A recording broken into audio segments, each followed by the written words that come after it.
Hi, everybody. Welcome to the C-Suite Strategy. Evaluate every move, scale beyond. And our topic of discussion today is Gen Z workforce and how millennium managers can unite two generations of success. Your go-to podcast on tech, cybersecurity, strategy, and growth. I am Prem Kumar AS. Today, we will explore how Gen Z workforce looks at success and how these two can be united. Two generations can be united on a podcast. A special welcome to all the Power of Knowing Forum podcast series members who are viewing this session. Our episode is 249 on LinkedIn Live today. We are honored to have Gauri Gopinathan, co-founder of Mind Mantra, NLP practitioner, emotional intelligence master coach, joining us today. Let's welcome our esteemed guest to the podcast and let's dive into the topic. Hi, Gauri. Welcome to our Hi, show. hi, Prem. How Every are you time. today? All good, great. Wonderful. Here we are again with a nice. We are on the second episode again, so we'll. It's been a honor to have you back. The speakers coming back to the podcast makes a lot of difference, and thanks for being part of the podcast speaker community of Power of Knowing Forum. It's a great honor to have you here. Uh, Pleasures of mine. Thank you. Let's dive into the topic. I have taken some of the pointers which I wanted to understand on the current scenario, Sure. which what different, how are they different from millenniums in terms of work values and expectations? Okay, see, every era or every generation is different from the other. So that is something which we have to accept. Okay. So the one major difference which I have identified, and I can tell it firsthand because I've been working with Gen Zs a lot. I train them a lot. I work with them a lot. That is one of Mm, my biggest audience, I would say. So few pointers I would say, which is very different, is the value system which they carry. Okay. I am not here to say that the millennials had a wrong value system or have a wrong value system, or the younger generation has a wrong value system. It's just different value system. You know, the emotion which they invest in work is different. And as we discuss, we I will be talking a lot about it, but just touching base on it, that we somehow we are the people who identify ourselves with the brand of our company. A lot of times, we feel proud to say I am we also, are very proud to say our college names, mm, telling I'm an Anna University graduate, or I'm an IIT, and I'm in BHUN, JNU, and all these things, these come out beautifully. That's what millennials are. But what I have noticed in Gen Z is the emotion is more towards what they do rather than for whom they do. They're very loyal to what they are doing. But if you say that they own, sleep, drink, eat their brands as the organizations, no.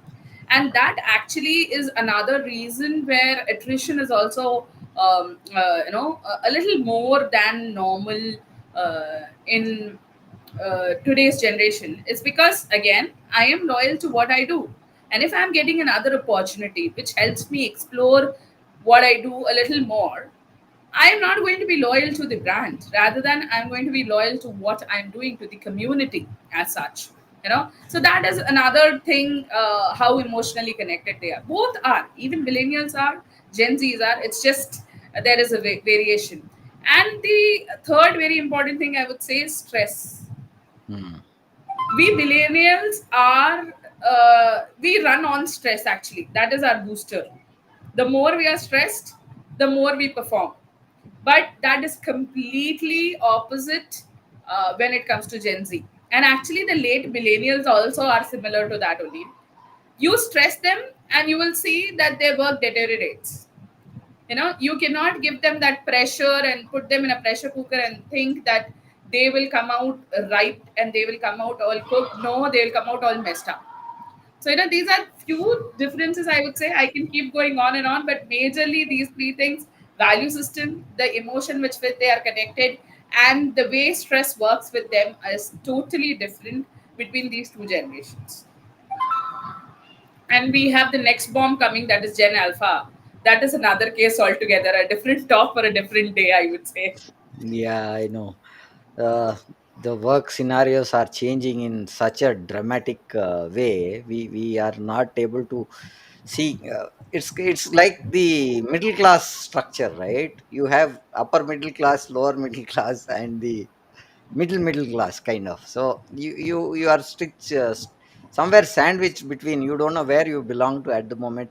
For the millenniums, as I talk about, that's what I see when we are struck there.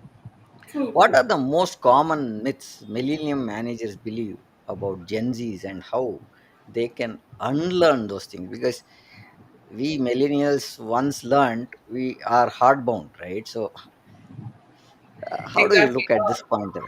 This is a very interesting question, I would say, because the myths, the list goes very long. That the Hmm. first thing Hmm. which I have heard all millennial managers and leaders talk about is very clearly or very bluntly, they say the Gen Z is not serious about what they are doing. Hmm. You know, Okay. Hmm. they don't have the go-getter attitude. Another thing which they say, these people are not committed to what they do. But actually, I would say it is the other way around completely. They are very serious about what they do, but in their own ways. Now, there Hmm. was one interaction, I would take an example here, which I was having with one of the leaders, and he was like, I called this chap at 9:30 p.m. and I wanted this file, and he told, I'm sorry, sir, I will only be able to give it to you by tomorrow. He is Hmm. not serious about what he's doing. And I had to go back and tell him that you are actually invading his private personal time. It's not that he cannot give you, but it is his personal time. So we have to understand this, that as millennials, we are famous, we are infamous to extend our work hours and bring our work home. Okay. We are infamous for spoiling our work life balance. Our next generation have learnt it from us, and they're very clear to draw their boundaries, but they are not something that they're not serious about their work. No, they're very serious, they're very committed, and they have been born with a silver spoon, is something which I've heard all the managers talk. No, even if they have been born with the diamond spoon, I still say that they have their own struggles in their own way. They the way they look at, okay, the second thing is they do not communicate. The other thing which I've heard all leaders say, they do not communicate, they don't have sense of communication. We need to understand something, that they communicate in their own way. It is just a different way of communication. You could expect a paragraph full of explanation of what he or she has done all through the day, but he or she is someone who updates in one liners. Okay. Now, one very small example I'll give you, that there was one Gen Z chap who told, "Ma'am, I've spoken to this. I've spoke to this client. He told me this 3 or 4 times. I spoke to this client. He has not responded.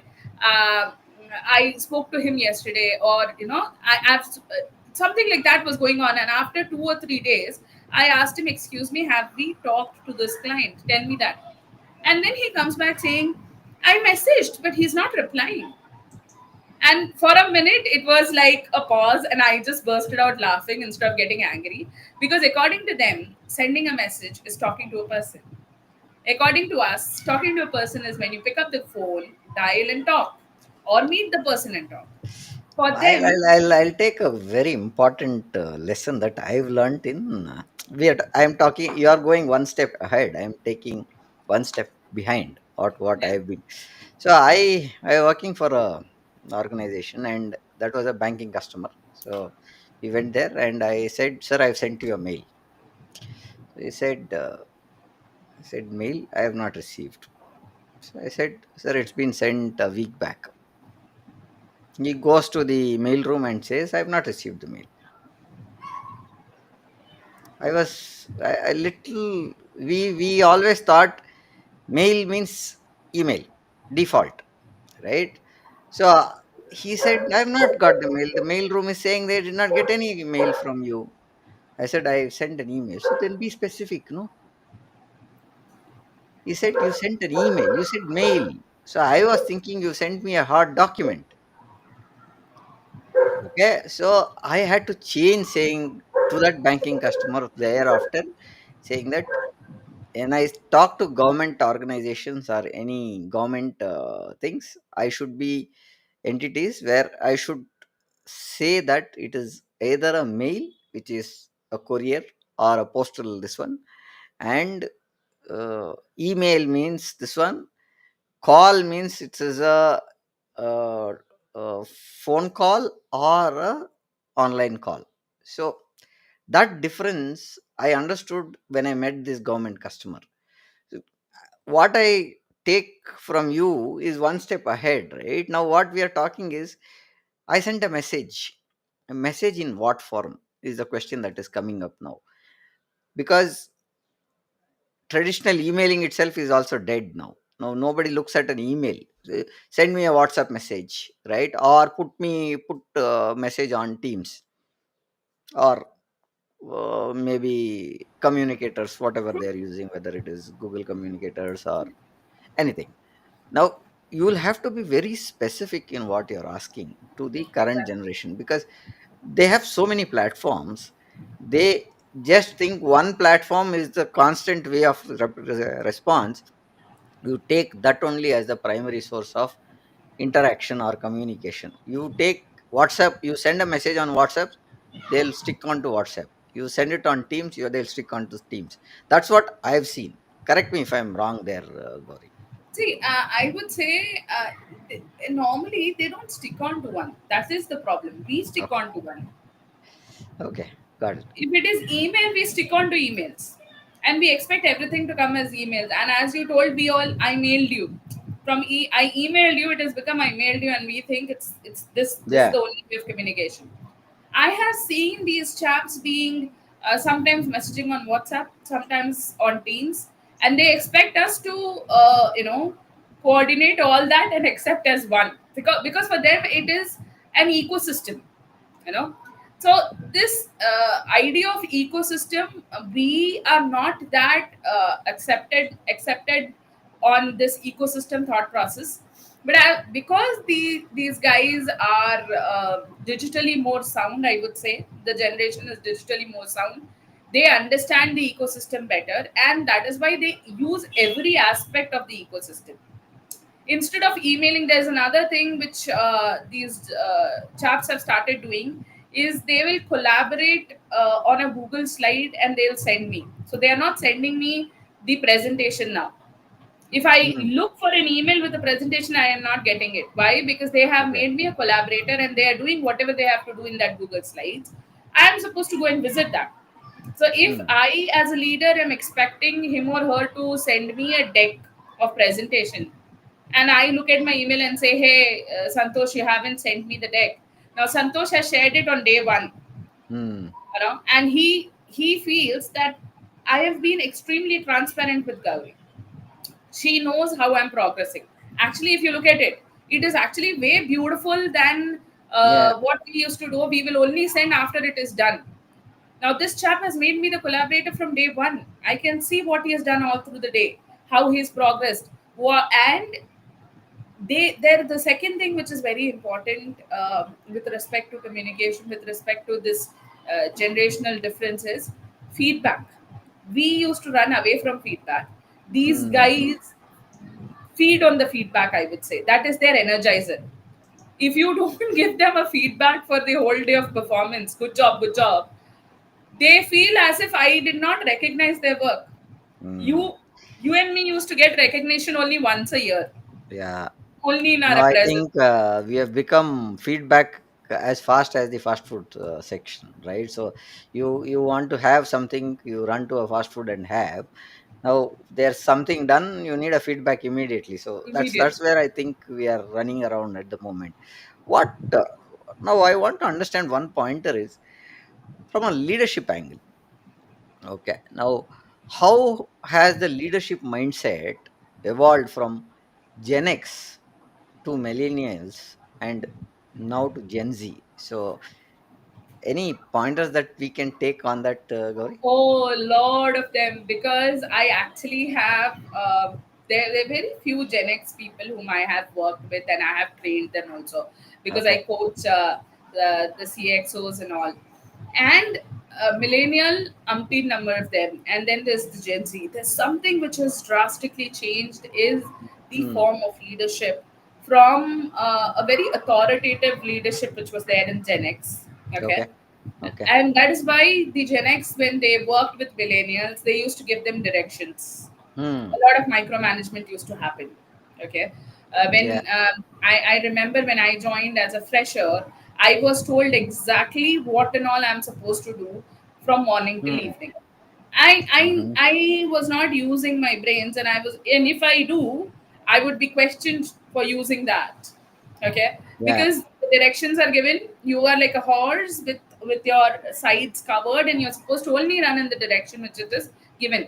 Micromanaging was a part of it. That is Yeah. how Yeah. it Yeah. used to happen. That is how millennials have been led in the beginning of their career. Slowly, these people have now become leaders, but Hmm. they evolved beautifully. I would take here the example of a mother-in-law and daughter-in-law. So here, when the daughter-in-law became the mother-in-law, I mean, when the millennials became the leaders, they were not very pathetic mother-in-laws. They have evolved. They have evolved beautifully, but unfortunately, the agility hasn't come. Okay. The acceptance to change hasn't come that well, which has to come with Gen Z. So we are a reformed version of leader, but still there is a scope, a very big scope, which has to be filled in. So authoritative doesn't work. Okay. Even in schools, if you have this is not just our mistake. Okay, even in schools, if you see, now the cane doesn't work. So these people Yeah. have come out of the school where cane was not used. We came out of the school where cane was the only way of communication. So you cannot whack them even at work. Yeah. You can collaborate with them, you can appreciate them. Okay, so Hmm. this appreciation is the past which millennials have to brush up and roll their sleeves and take in. That collaboration and appreciation are very, very important. Appreciation as a positive feedback, as I was telling before. Gen Z feeds on feedback. So appreciate them. At the same time, give them corrective measures immediately. Okay. But when you are giving them corrective measures, do not whack them, because that doesn't work. They have not been schooled that way. So you Hmm. cannot school them at work also in that one way. So that is something which I see as a difference from authoritative to collaborative is something which they have switched. And another thing is micromanaging. Actually, it is very good. Even today, if someone tells me, Gauri, morning 9 o'clock, you're supposed to do this, till 1 p.m. Hmm. you're supposed to finish this, by 3 p.m. give me this output, and by 6 p.m. do this, I'll be very happy, Hmm. because you have taken my headache off my head, and now I know what I'm supposed to do. But with Gen Z, it is different. If you give them this, schedule, they are like, you are tying my wings and you're putting me into a jail, and now I cannot be creative. I cannot do it. I am not vibing, and I am not in the zone. Okay, so this vibing and all is something which I'm recently learning from them. So, ma'am, this is not vibing, and I'm like, okay, tell me what is vibing first. So I got it from them. So now I use it more often. Um, I'm not in the zone. So I will only do things when I'm in the zone. So it's not like they'll not do it. It is just that you have to let them know that this is supposed to be done. That's it.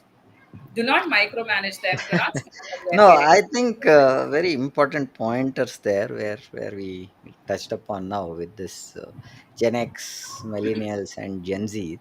I think the old school is still us. I think we are working the looking at AI and the way they think and the marketing pieces the ideas that the Gen Zs have. This is very different from what we used to have, right? And now earlier to get anything done we had to learn do anything. These guys come in and say they do something and just show you something. The draft, at least they'll say this is what is my view. This is where I think I can change. This is where I can do. So there's a lot of learning.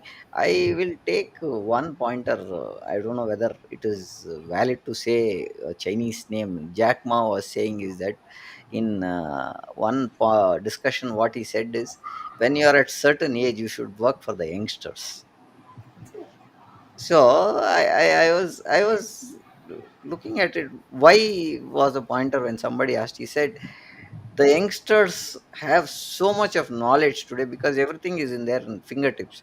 For us, it's still the old school where we say, I'll learn and do, I'll check, I'm not good at it, so I'll have to learn it. These guys don't say no. They don't take an answer for a no for an answer, and they can do it. That's what I felt. And with that, is the generational gap more between technology or emotional intelligence, is what I want to understand, Gauri.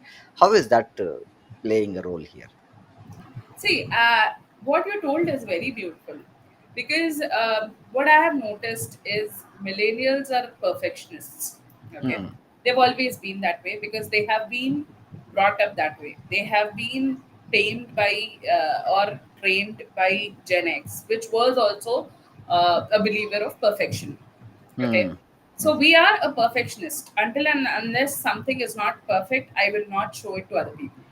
Yeah, and that is why this attitude, I will learn and do it, I will come back to you kind of thing. Hmm. Hmm. The Hmm. current Gen Z is a generation which has been born in a generation which is full of agile working environment. Okay, this is something which we have to accept. If you look at the agile working environment, and I'm sure our audience who are from the IT world would completely agree. But I always mention this one thing, that agile working environment is not just for IT. For every place now, we have all started working on, let us prepare an MVP first and then reform on that and make a better version. So these Yeah. guys do it in every single thing what they are doing. Okay. They, as you rightly told, they will never come back and say, I don't know. They will take it, they will give you something which is not great, which is shitty, and they'll say, okay, we'll work, we'll bring it, will, and they want to hear that from you. Let's Hmm. collaborate and make it better. you know this is something, as I told, the first example which I was giving. Now this chap has made me the collaborator of the presentation from day one. So he wants me to give inputs Hmm. so that the best version comes out at the end. Now that So guy is making you AI, I think. yeah, exactly, in a way, yes, because Because they he's with making true us AI. to come up and say, ask the right questions, get the inputs that are needed. I think you cannot sit and say one day one review you'll say this is not good and this is where you had to improve and stuff. I've done something, give me feedback. Your Yeah, couple of pointers which we discussed in the session now is coming out in a different form for us. Like, one is that collaboration is what required, then you cannot push them too hard. Then the third is, I've done my work, you will have to review and come back on the same day, and I need feedback. correct, immediate. So I immediate. I Yeah. will not wait till the end, and you are not supposed to wait till the end. Yeah. I there Agile has methodology. there has been times when leaders have come back to me and told, when I give him corrections in a meeting, he says, sir, you only told me no. I Hmm. told, yeah, didn't you? Then the guy is like, how can he do that? He doesn't respect me, or she doesn't respect me or accept it. And then I have to tell them that the understanding of respect has changed. Hmm. you know so I respect you for what you have, not for what you are. you Hmm. know that is something which Gen Z has, and the way they respect is different. They would not fold their hands and stand and, with their heads down and say yes sir, and only then they are respecting. No, their way of respect is when they start vibing with you, is their way of giving you respect.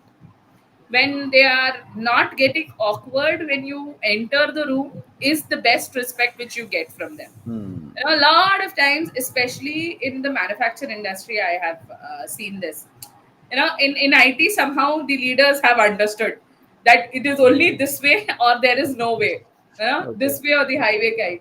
The the manufacturing industry still needs to loosen up. So a lot of times I have to push the leaders, you know. And the one thing which I always suggest to organizations is, when you are putting a training, or organizing a training, putting them together, make sure that you put both the generations. Hmm. Don't put only millennials in educating. Yes, okay, leadership, millennials going for that is understandable, but make sure that you're collaborating them at some places, so that they collaborate outside of work, so that they can take this energy back to the work. That is one, I would say, a magic mantra for um, every corporate who is finding this difficult. The millennials and the Gen Zs are not sinking in. The one thing which they should start doing is some activities or some trainings or something where you blend both of them, because I have had super fun doing this. When there's one millennial guy which I'll put with the chaps, and I'll make them team members, and somehow I choose Gen Z to be the leaders in these kind of things, activities. The younger ones will be the leaders, and the older ones have to follow. And this dynamic disaster which I do, I in the beginning of the session, becomes a very beautiful output by the end of the day.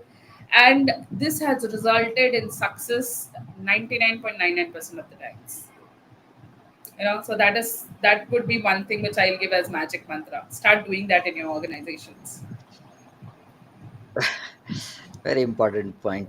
Now, coming to the next point, how they look at challenges and opportunities is what I want to understand from you. Is what is one biggest challenge millennium managers face while leading Gen Zs? Because again, we are old school, Gen Zs are this one, and how can they turn it into an opportunity? Because it is a Okay. two-way communication. It's not a single communication, right? So it is a two-way communication. How do I learn and how do I get them understand what I? Correct.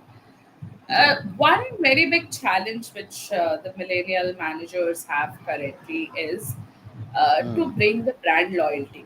As I was telling you, they love what they do. They don't love whom they do it for. This Hmm. is something which I have noticed. Uh, so what does this statement result in? Is in a lot of attrition rate. you know Hmm. I as a company, or we as a company, are training you and educating you as a resource. We expect you to be loyal with us for a while. Now Hmm. you learn everything, you find another opportunity, you go, and they don't even feel guilty about it, because that sense hasn't come into their head. Okay. Now this is the biggest pain point which I have. I think I would have spoken to umpteen number of leaders and found this out. So how now my next challenge, as you beautifully told, is how do I make it into a profitable aspect or beneficial aspect. uh, how can you do, or how can you convert this, is when you start bringing them into discussions and decisions. Okay. Hmm. When you take the Gen Z as part of a discussion where decisions are taken, and when you make them feel that your decision matters, slowly the job starts mattering for them. Okay. So Okay.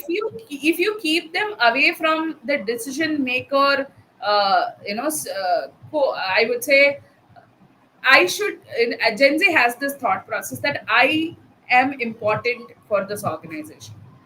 So as a millennial leader, I always feel that you should start involving them in smaller discussions, take few pointers from them, obviously Hmm. the ones which are going to work for your organization, and give them the credit, appreciate them and give them the credit, acknowledge that. If you are able to do that, you will be able to crack this, that they will not leave the organization fast, right? Because they have been valued. Okay. Hmm. The second thing which I see has become a very difficult thing for millennial leaders is the flexibility which is expected from the Gen Z. We are a little more stringent, we are not flexible. Okay. Now the Gen Z which has come to work is more flexible. Now there was one place where I had to sit with the higher management and bring them to senses to make them understand this, that it is not number of hours which you can count their commitment with, it is the amount of work, you know. So slowly the organizations, this punching in and punching out, has to slowly change. The managers cannot say, hey, why did you come at 11 o'clock and you're leaving at 5 o'clock? You have only keyed in 6 hours. The chap is more interested in asking you, boss, you asked me to complete this. I have met all my deadlines. I have completed everything. Why am I supposed to sit here? You know? So that has to. I took this pointer, Gauri, when there was a big debate when there was a 70 hour, 80 hour mess going around in the media, right? One of the leaders said 70 hours, the other leader said 80 hours and stuff. So I had somebody had put a post, and I accidentally saw that, and I got really irritated with the way you said it, right? Then I said you should count productivity with the number of work that you are doing. Now, if your work is accomplished for the day and there's a task that you had to do, you finished it, then your productivity is there already. You don't need to count how many hours. Now, after that, I sit at office, or you are giving me another task, and or I am trying to make another task which I can complete it today itself, is my call, right? So I wrote that, and you will not believe, people started pouring their comments saying that it has to be counted in terms of the uh, effective productive hours that are required, not the number of hours that you're sitting in office. Or it's not only office, when you're sitting at home also, it's not necessary that you are given a deadline, you have a time, you are given the deadline, and you should be delivering in your deadline. That's what they are looking at. Now, how do we look at the millennial leaders build a physiological safety from a Gen Z team? That's one thing that is very important with the More current than the scenario. physiological safety, I would say the psychological safety is very important. You know, Okay. the physiological safety, somehow we have reached with all these terms and norms there. Posh is there, our Mm, HR policies are there. Luckily, from what it was 15, 20 years before, the physiological safety to an extent has come. You know, okay. cabs with security is available for night goers, and all of that is there. Mm, Uh, the women are more comfortable sitting next to men now and working than what they were 15 years, 20 years mm, before. mm, mm. And vice versa, even the men are okay sitting next to the lady power and working. Okay, but the psychological safety is something which is very important, you know, because I have seen the Gen Z is a little more vulnerable than what millennials were. Now, why has this happened is because, again, I would say they are not schooled in a very strict format, and the school which they come from, all the kids are supposed to participate in culturals. Okay, in our times, I remember we had to be the best of the best to be in the part of the cultural. There'll be only 50, 10 to 50 students who will be performing in a school Mm. which is of 1,000 kids. Yeah, Okay, now here the cultural event goes on, for annual day function goes on from evening till late night. Why? Because all the 1,000 kids are doing something or the other. yeah. This inclusivity has been brought into them from schooling. So if you Mm, have to provide the psychological safety for the Gen Zs, you have to bring in transparency, inclusivity. Okay, mm, because mm. they have been brought up with these kind of things. We were tortured, we were second thing which I would say, we were like four siblings, at times three siblings. So the scarcity of resources was always a common thing, from home, Mm. from school. In our labs, if three students get one computer, it is more than enough. Yeah, These Gen Z are coming from colleges and schools who have one system per head.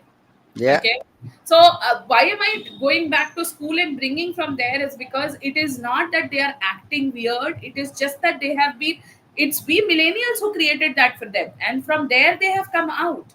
So Yeah. giving them inclusivity, giving them transparency, okay, giving them a clear feedback, environment where positive, negative, constructive feedback constantly keeps coming, and giving them a place where they can be vulnerable, but that vulnerability will not be used for any office politics. If a Mm. manager is able to do these four things successfully, he will be able to see that commitment from Gen Z, which he's craving to see for so long. You Okay. know, so I would. There are a lot of things, but these four things are bare minimum, which any manager should do. Wonderful. Now, coming to the leadership habits that one should have from a, I will put it like this: what is one leadership habit from the millennial era that Gen Zs find, I'll say, outdated? There are a lot, but one of the I would tell two main ones, Okay. which I have already mentioned, but I'll reiterate it here. Is one, Mm-hmm. uh, you looking at time as the key performance indicator rather Mm-hmm. than the quality. Okay, Okay. so a lot of managers don't. I'm not telling everyone does. I'm sure Mm. there'll be a lot of managers listening to this and they'll say, hey, I'm not doing this. Oh, you are already evolved. But I am talking about that population who still does, who still looks at the clock and says, hey, why are you late, or why are you leaving early? One Mm. is that. So the Gen Z hates that. And the second is micromanaging. And I am telling this because I've burnt my own hands. Mm. Because I did that mistake, and then I realized that no, this is not how they work. They know what they are good at. Okay, they Mm. have 10 places to learn. Also, if they don't know, they have that kind of resources in their handheld devices itself. They don't even have to go anywhere. Yeah. So you should not micromanage them. And the other thing is, um, from authority, they would love to have trustworthiness than authoritativeness. Rather than micromanaging, believe in them, trust them. And if that rapport of trust is built, I think the change would be drastic. But they hate this micromanagement. You cannot give them a task and then after 2 hours say, hey, what is the status of the task? Or did you do this? Did you do that? Sir, you gave it to me, ma'am. I'll give I'll it to you. take care. Will you? I'll give it to you by 4 p.m. Mm. I have got chaps telling me that I told you I'll give it to you by 4 p.m. You are not supposed to ask me anything, you Yeah. know. So I see that. I see that in many of the kids nowadays. You told me that you'll give me this on this day. I told you I'll give you this on this day. I'll get it done. That's all. So yeah, yeah.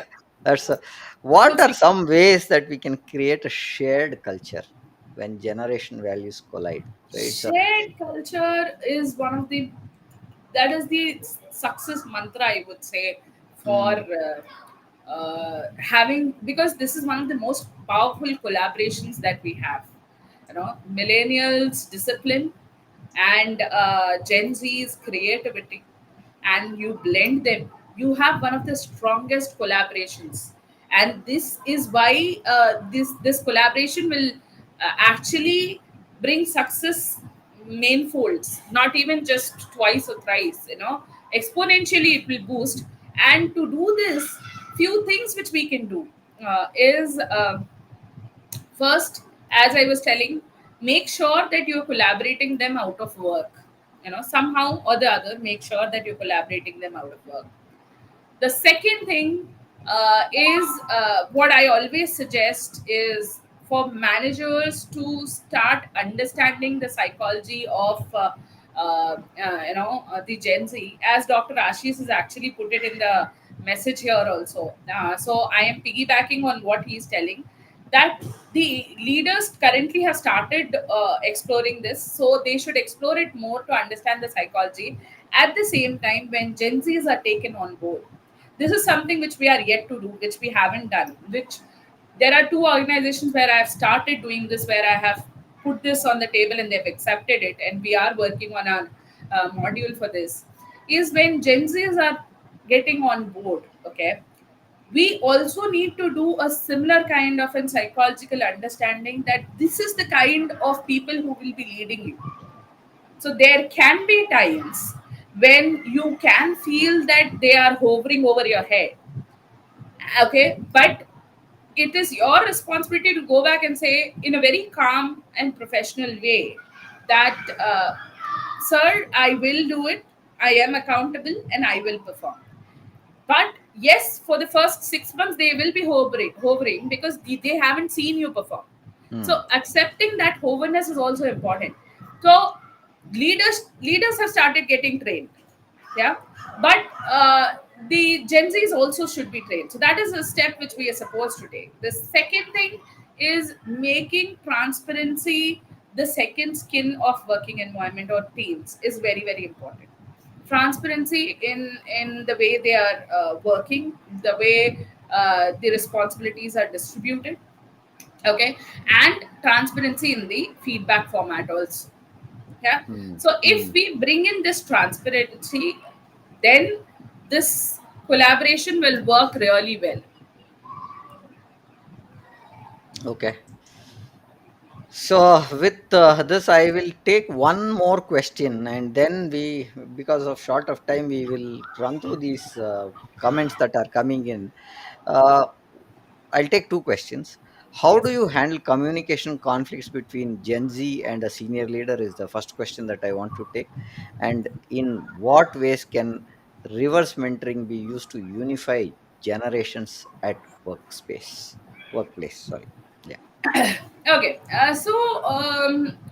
What I would say for the first question, when there is a conflict, Hmm. I always tell them that they should understand that they are different.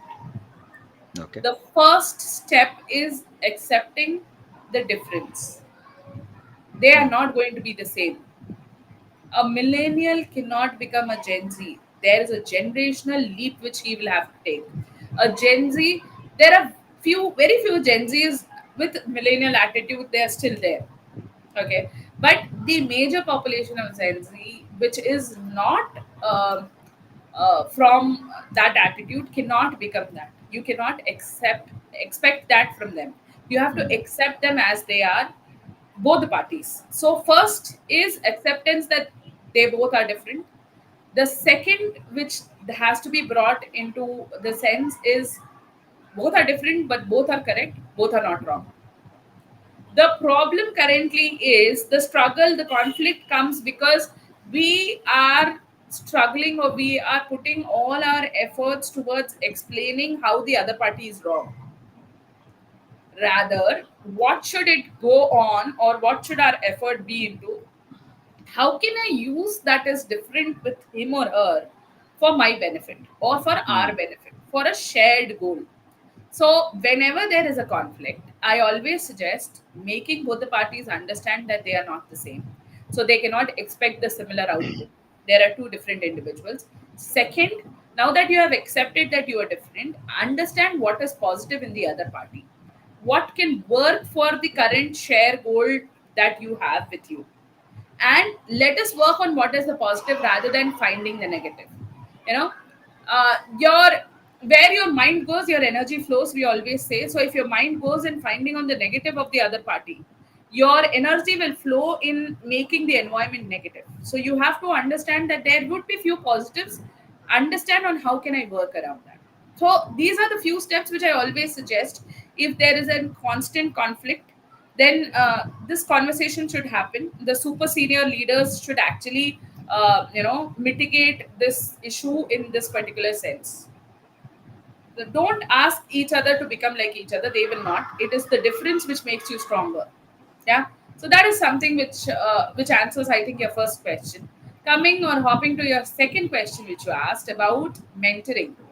um, I have always seen that with this creative generation that we have called Gen Z, who cannot be chained. Okay.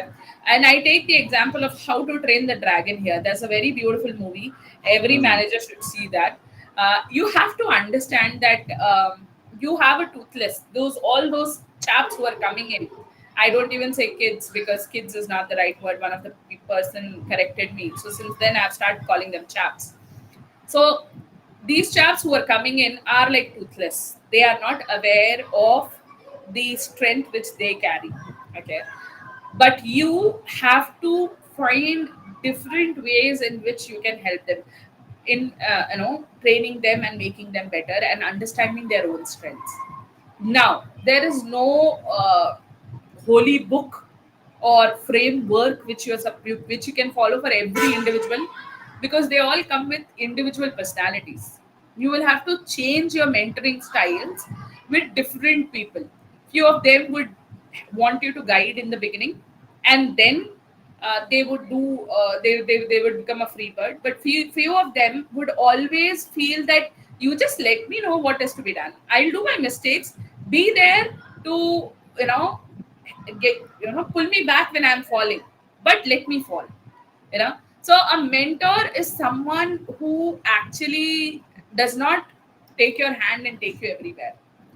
Yeah, a father who teaches a child cycling is actually the best mentor, because he leaves and says, hey, go fall, I'll be there to dust you, put you back on the cycle, and help you repair the cycle. So that is how actually the mentors should be.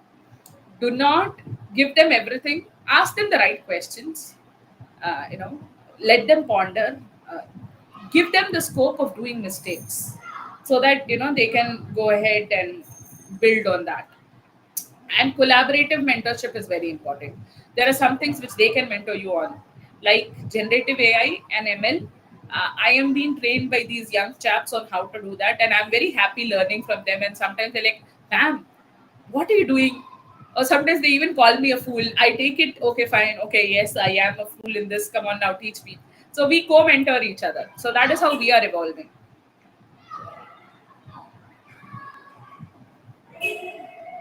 Very crucial pointers that we looked at. I would like to take some pointers, and after what we've got from the chat, we'll take some questions that have come on the chat, and then we'll summarize on the whole topic that we discussed. Sure. Let's bring up the questions that have been put on the chat. Okay, there's one which says, what are some of the non-technical ways to bridge the So, first gaps in the question work? that I see is Uh, from Pallavi, yeah. who's our Pallavi has been part of our podcasts, and she's come here twice, and I think so. This is the question that she's put. A whole lot of generation difference are there, and they are kind of scenario and behavioral strategies. That's what Pallavi has to say. Any pointer there, Gauri? Okay, there is. I would actually, with just this statement, I would pick up something else which Pallavi has also put, that what are some of the non-technical ways to bridge the gap in the work mode of millennials. Now I'm clubbing these two questions, and I will try to throw some light. Hmm. Generation difference will be there because we come from two different generations, and this is actually like a summation of whatever we were talking for the past 40 minutes, I would say 40-50 minutes. Yeah. uh, that uh, these people, the Gen Z's, are someone who values work life balance, who have seen millennials struggle, their parents struggle with work life balance, and the kind of mental health issues they have gone through. These kids have seen their parents have their hands burnt, so they are very clear on drawing boundaries. Okay. So one of the things which you will see different is these guys choose their personal life as importantly as they would choose their work life. So you cannot expect them to work in their personal time, and at the same time they would not do their personal stuff at work. Mm. So Mm. that is something which we have to learn from them. Second is their awareness about how much are they valued at the organization. Okay. So we millennials have been uh, tamed or trained with by the Gen X, who were more of a dictatorial type, I would say. So for us, one appraisal per year would work. But if you would have recently seen, the organizations have understood this. Now there are few organizations with two appraisals, and there's something called 360-degree appraisal. All these are strategies which organizations have taken because they understand something that Gen Z hates this fact that appraisal is only once a year, and they value your knowledge, not your age. Okay, so you have to understand that they would value a 17-year-old having knowledge, but if you do not have the knowledge, even if you are 50, you would not see that respect coming to you. Okay, so if you want to gain the respect, share the right kind of knowledge with them. And I have seen very Gen Z's become extremely humble if you are able to contribute something to them which they don't know. Do not give them gyan, because that they get it from YouTube. I always tell that, Yeah. be a mentor, except when you don't know something, and they would value you more than you telling I know everything. Okay, so these are few behavioral differences which are there between Gen Z and millennials. And for that, what organizations or as individuals, as managers, what you should do is start giving them that scope, that they can come back with a mistake to you and say that, hey, listen, I did this wrong. Or even start giving them that scope that they can come back and give you corrective. I always say, walk the talk. So if you're telling that we are open for feedback, you should actually be open for feedback. If a chap is coming and telling, ma'am, you use this is a very old way of exhibiting data, and I feel you should use this, accept it. Only if you do that, tomorrow when you give him a feedback, he will accept it. Yeah. And few of the things which out of the thing which you can do to collaborate these people is push the millennials to drop down their ego chairs and sit with their team. There's one organization who does that really well. We have, and when I saw that, it was really great. The man just told, we don't Hmm. have cabin, we sit with them. So they have pulled the managers, put it in between Gen Z. So that is a very easy way of pushing them to work with each other. So there the managers have their desk, they also have an office which they don't use it at all. So that is one thing which organizations can do. Second, uh, try to take them for outings outside of work. That is very important. These two things, if you start doing, and obviously trainings for millennial leaders at the same time Gen Z workforce, separately and together. This is very, very important. These three things, if any organization does it, I feel we can be one of the most powerful collaborations that is there, and can bring in results, as I already told, exponential results. Yeah. Let's bring up the next question.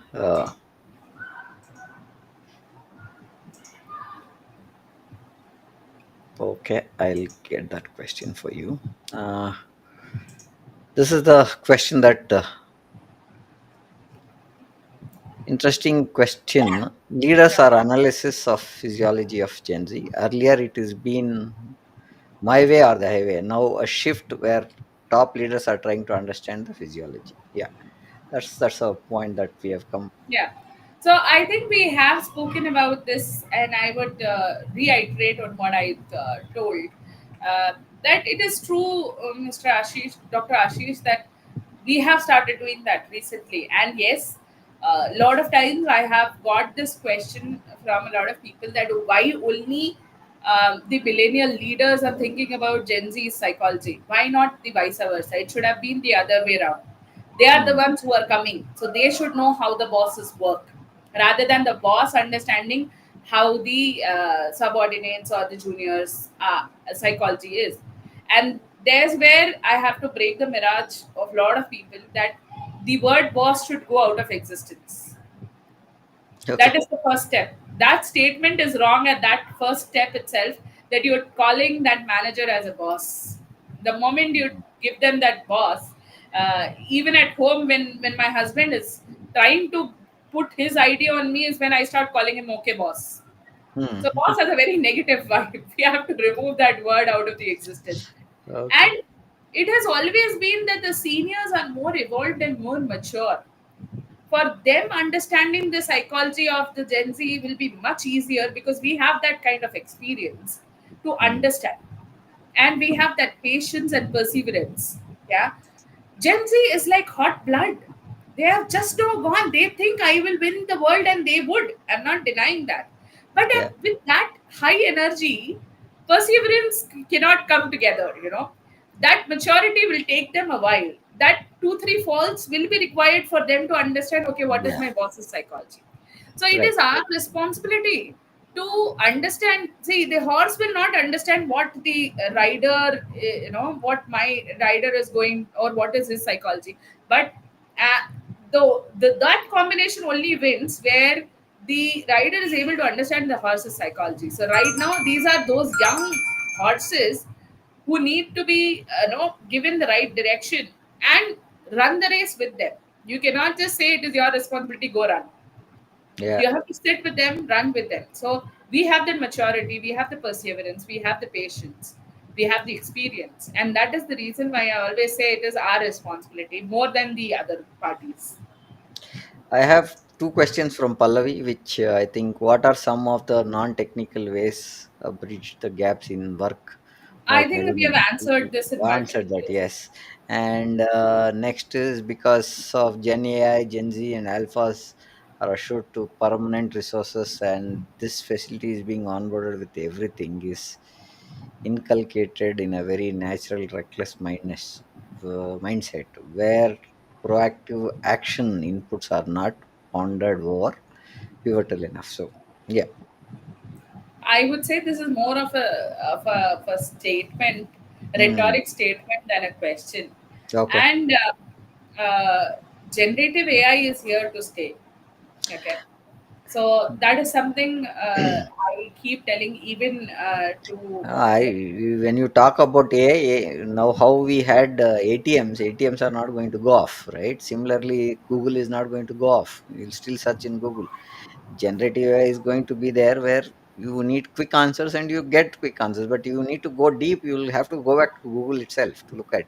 Now, similar ways, when you want huge cash, you have to go to the bank. You cannot take it from the ATM. So these are the pointers. These are one enhancements that we should understand, that there is some time that we are freeing for ourselves and by these innovations. Now, uh, we wanted quick answers. We have Gen AI saying you need a deep research. Gen AI does for you. So it gives you that flexibility, right? So see. technology is going to be there, and you don't ever think that it is a replacement. It's just an enablement. It's not a replacement. So Exactly, and I think that is what as I was telling, do not.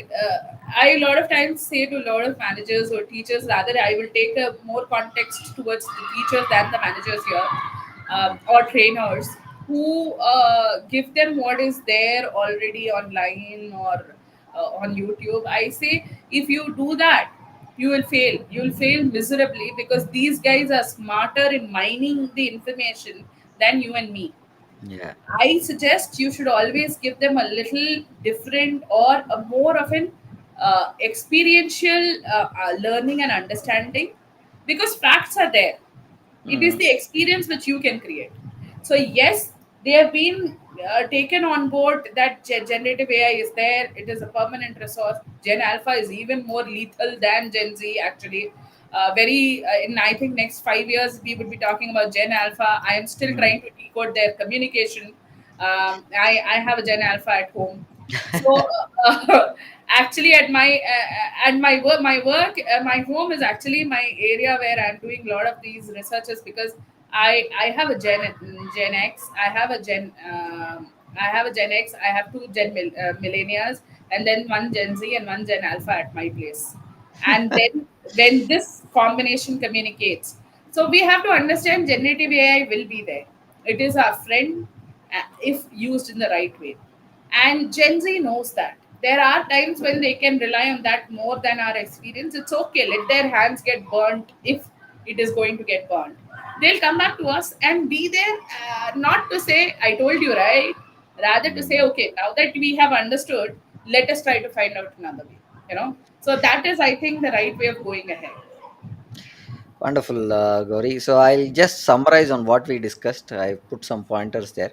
We started with pointers where we segmented things into setting the context, understanding the shift, where we looked at Gen Z, millennials, and what are the values, expectations, and how the millennium managers believe that Gen Zs have to look at, and these millennials have to look at unlearning some of the things. We spoke about generational technology gaps and emotional intelligence. Then we spoke about leadership challenges, where we spoke about biggest challenges in millennium managers leading Gen Zs, and what in turn they can learn from Gen Zs. Learning from us is one pointer. What we are learning from Gen Z is another pointer we spoke about. And then how psychological safety and Gen Zs are looking at, what is that they are looking, what is some of the habits that they have between millennium era people and Gen Zs, which are kind of outdated and we should look at, is what we spoke about. Then we spoke about differences between managing and monitoring across generations. That's one point that we had the limitation of time, so we had some more pointers and we are overboard by 2 minutes, and that's where we are cutting it short, and we may look at another session to continue for another pointer. So we'll look at it. It was a very interesting conversation that we had with real time examples, and I would like to tell the audience that there you could have heard some noises like children shouting and uh, The dogs dog barking barking. around. They are part of the real scenario that we want to look at. We don't want to do anything as an edit and say this is It what is we. the Gen Alpha's summer vacation time, Yes, and yeah, yeah. I have a very nice home office setup which I have.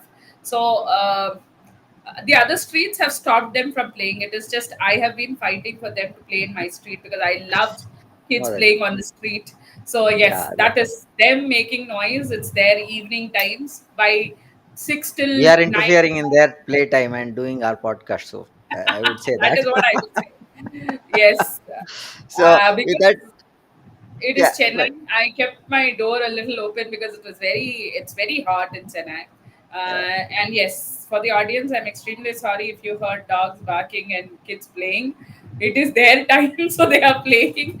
And I tried to make as much possible. That's why I spoke a little louder, but I'm extremely sorry for the dog barks and the kids playing. Actually, I'm not sorry for the kids playing for that matter. yeah, that definitely is not right. So, with this, I think what we've done is we've streamlined this or streamed this podcast to YouTube, from LinkedIn to YouTube, Facebook, and Instagram. And hope you found this discussion valuable.